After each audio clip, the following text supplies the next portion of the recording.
Hey, what's going on, everybody? Welcome back to the channel. Today on this episode, we need to talk about spoons for bass fishing. And really, when you talk about spoons, you got to talk about the two different categories of spoons that are on the market that we use for bass fishing, which include a jigging spoon and a flutter spoon. Both of these are very, very different. They both really excel in different situations. There are some overlap, but not as much as some other bait categories on the market. So we're gonna dive into that in this video today. Let's get started. So really, the first thing we've got to talk about is just kind of the physical differences. Obviously, there's a lot of differences. A jigging spoon is a much older category of bait. It's really just a piece of lead, man.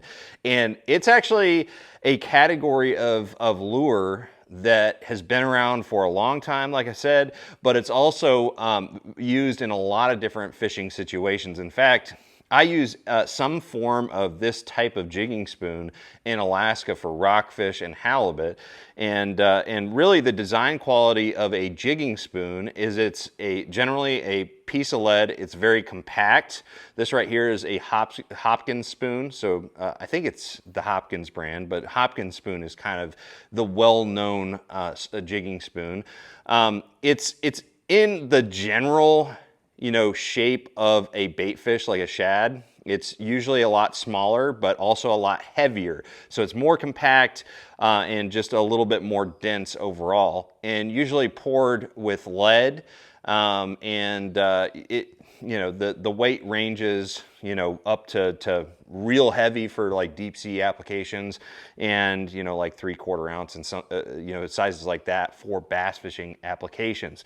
But in general, you've got your line tie up here, and usually you should always have some type of barrel swivel on the nose to reduce twists and things like that. And then you've got a single treble hook on the back. One of the modifications that you can do with a jigging spoon is you can put a hook on the front here as well. And sometimes that works. I really don't do that for bass fishing applications all that much. I like just having the single hook on the back. But really, in general, to kind of condense the qualities of the jigging spoon, it's smaller as far as the overall length and width, but it's also heavy, per the size. So it's a lot heavier. It gets down to the depths a lot faster, and you can cast it long distances, even though one of the best ways to fish it is just directly below the boat, jigging in deep water. All right, a flutter spoon is quite a bit different. Now, you can find heavy flutter spoons, but in general, it's much lighter. Okay, it's generally just a piece of metal, piece of steel, or some other materials. I'm not sure if they make them out of any other material like aluminum. I don't think so. But usually it's just a piece of steel that's shaped to have this kind of cupped side, and then have this more dome side, okay? And what this spoon does is, just like the name implies, it flutters on the fall much more. Both of these will flutter, but flutter spoon kind of like has a wide fluttering action all the way down to the bottom, so it sinks a lot slower. So it is characterized by being much longer. This one right here is actually a Strike King model that is fairly short for flutter spoons. They go all the way out to like some massive sizes, some sizes that honestly are really hard to cast. Ones like this, the Ben Parker Signature Series flutter spoon, they get really big, okay?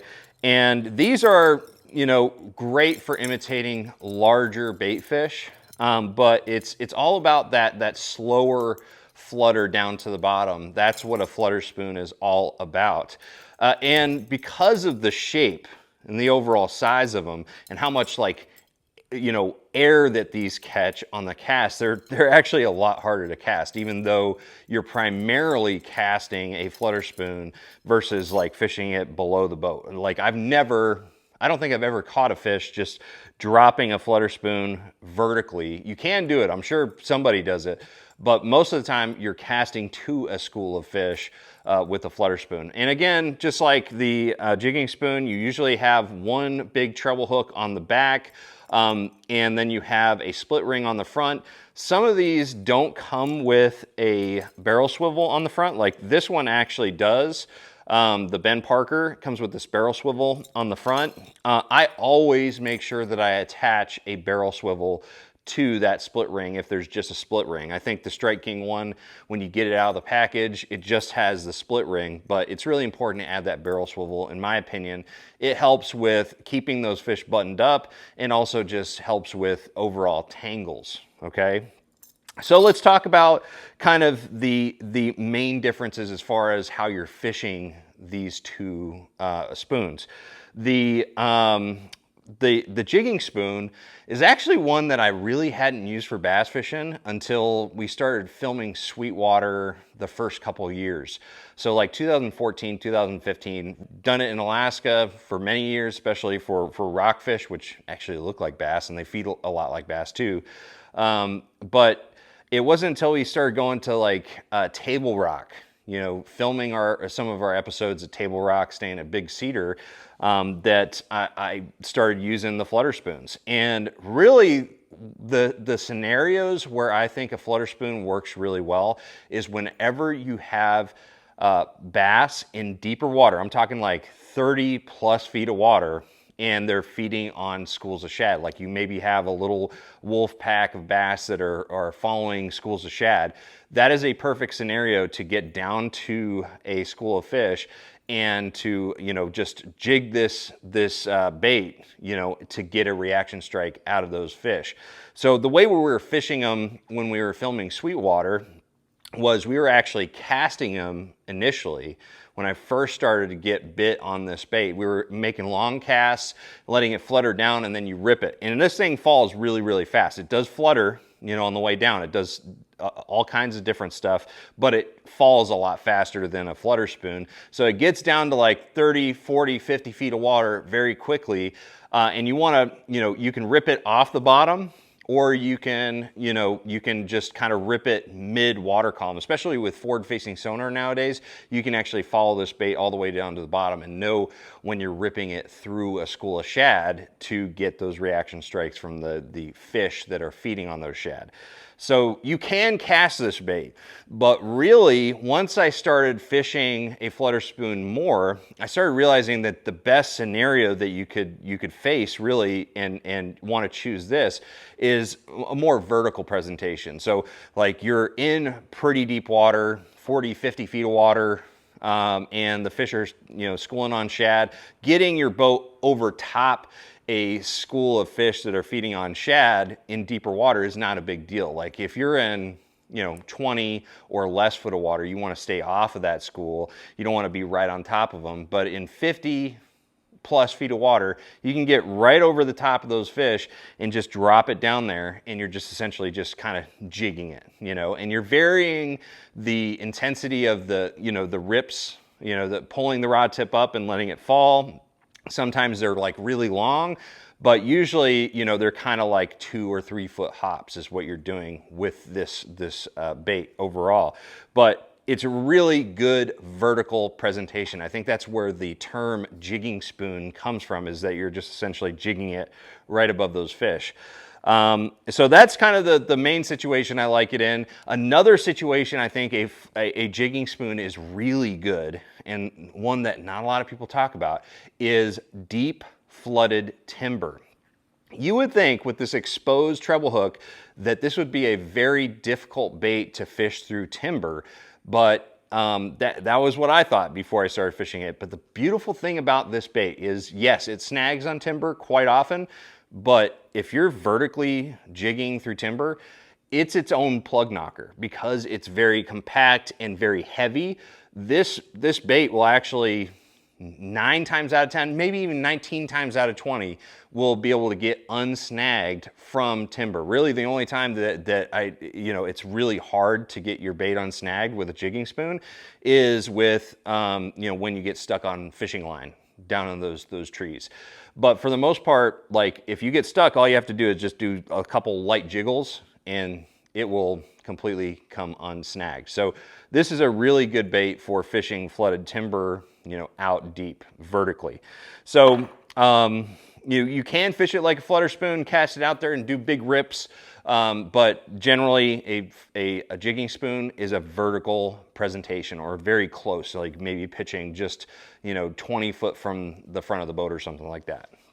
All right, so flutter spoons, and I need to mention that a jigging spoon is also really good during the winter time. So winter time type patterns where you do find fish out in really deep water on some lakes, this is the flutter spoon is really, really good. Now, or the jigging spoon is really good. Now, a flutter spoon is quite a bit different.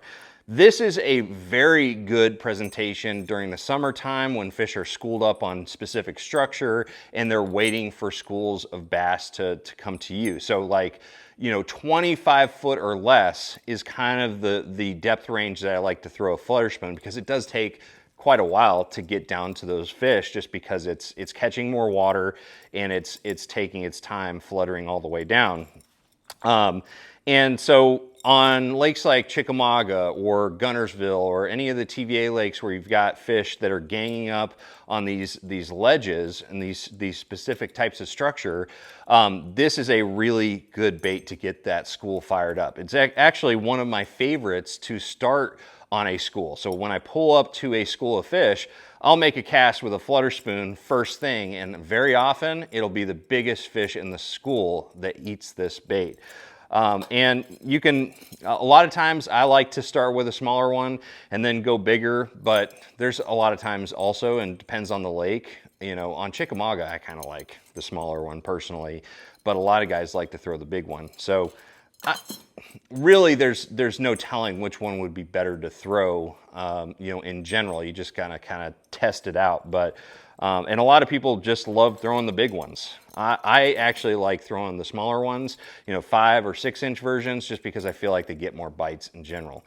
But that may not be true for your fishery. So I'm going to leave it up to you in the scenario that you're facing. But in general, you're casting these out. They're very hard to cast accurately because especially the big ones, they'll catch a lot of air and they'll just go everywhere. So it's not like something that you're going to be making pinpoint casts with.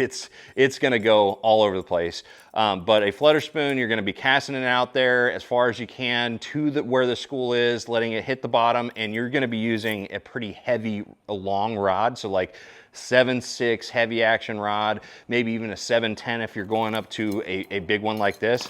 And you're making these real aggressive and wide rips of the rod tip and bringing this bait off the bottom and then letting it flutter back down into the school. That's how you're fishing it. And it's very different from the jigging spoon in that you're making those casts. It's more of a horizontal casting presentation. It's not horizontal, it's still vertical because it's still falling down, and that's the attraction. But you're making longer casts with this this presentation versus a jigging spoon, which you can fish vertically. So you're staying off of the school, making a cast to the school. That is the big key with a flutter spoon. With both of these different types of spoons, I like to use heavier line. That's one thing that I've learned is like 20 plus pound test is really important, and it helps control the speed of the fall a little bit more. Now, if I really wanted like a jigging spoon to get down to 80 foot of water really fast, there's some lakes that you can catch bass in 80 foot of water or even deeper. I might go to like 15 or something like that. But in general, I like to use heavier line for both of these, especially with the flutter spoon. 20 pound test is kind of like my minimum with a flutter spoon because this is a very high impact presentation. You're ripping that bait off the bottom and you're getting some big strikes and you're setting the hook real hard. That sort of thing. So you want heavier line. So 20 pound test fluorocarbon, 20 plus pound test fluorocarbon works great. With the jigging spoon, I didn't mention the rod that I like to use. I really, if I'm vertically fishing with it, I'll use like a 7.3 medium heavy or something like that. That tends to work just fine. But for the flutter spoon, you definitely want something that has some more length for casting and also for you know, setting the hook and getting all that slack out of the line. So, and with both of these, use high-speed gear ratio reels. The highest speed gear ratio that you've got in your arsenal is going to work great. So anyways, guys, just wanted to break down the differences between these two different but very effective spoon designs. You know, they like I said, they have a little bit of overlapping scenarios where both of them will work, but really they're very, very different. So there are some scenarios where one is definitely going to work better than another. But anyways, guys, let me know what you think of this video topic in the comment section below. Did I hit the nail on the head on this topic? I want to know. And also, you know, one of the best ways to support this channel is to give me feedback. You know, help me with video ideas and topics for future videos, and also to ask questions. But also, you know, if you end up catching a fish based on or seeing some success based on some of the things that I'm you know, saying in these videos. So if these videos help you catch fish, send me a comment or send me an email at sonar@sonarfishing.com and let me know about your story. I love hearing those. It's one of the most rewarding things about sharing tips and tricks on this channel. So thank you guys so much for watching. Make sure you like, share, subscribe. And other than that, always make sure that you trust the process. Take care.